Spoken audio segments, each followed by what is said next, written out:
Banja Luka, leto 2025. Da vidimo što ga kaže od građanica. Vнимание. Šta vam prvo pada na pamet kad čujete Makedonija? Crvena paprika. Crvena paprika? Crvena paprika, Dobro. blizina Grčke. Makedonija, da. Dobra hrana, lijepe djevojke. Sunce i da imate odlične pjevače i pjesme. Iskreno, Ohrid, more dole, tuže predsko. Sunce, ljudi, ljubav. Vino, manastiri, pravoslavlje, braći. Makedonija, Ohrid, Gravče, Tarča. Makedonija, divna priroda, dobra hrana, lijepe žene, interesantna muzika.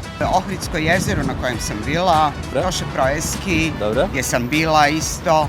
Muzika, ja sam arheolog, pa onda kulturno nasljeđe. Pa pada mi na pamet lijepa zemlja. Lijepi mi je jezik, imaju fin jezik, lijepo izgovaraju. Mislim da je lijepo u Makedoniju, gledala sam na internetu. I Skoplje koje me nije baš oduševilo koliko sam tražila. Zašto? Zato što mi je previše kič, oni svi spomenici koji su napravljeni.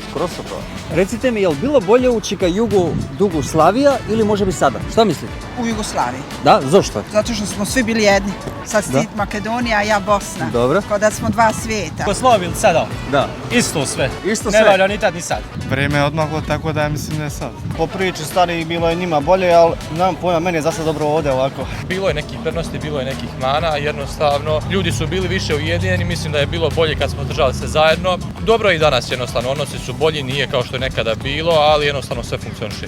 Ja mislim da je bolje bilo u Jugoslaviji. Da, zašto? Zato što smo svi bili zajedno, jedan narod, nije bilo granica, lakše smo funkcionisali nego sad.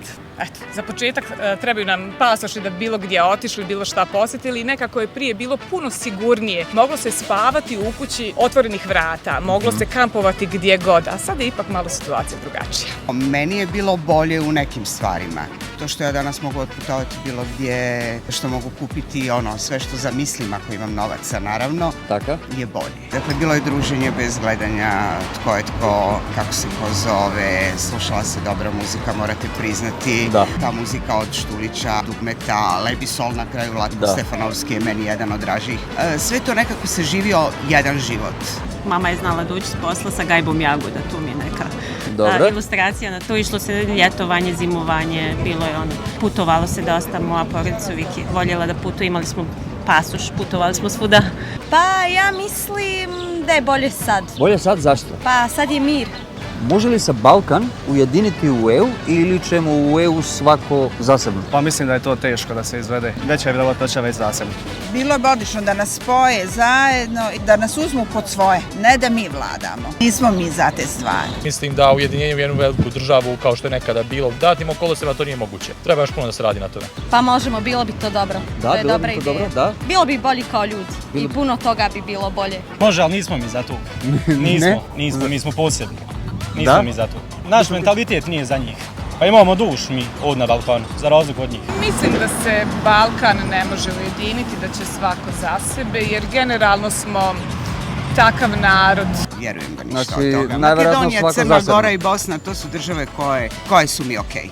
Evo. Pa mislim da već ulazi svako za sebe, ali ja mislim da mi ne možemo jedni bez drugih da funkcionišemo.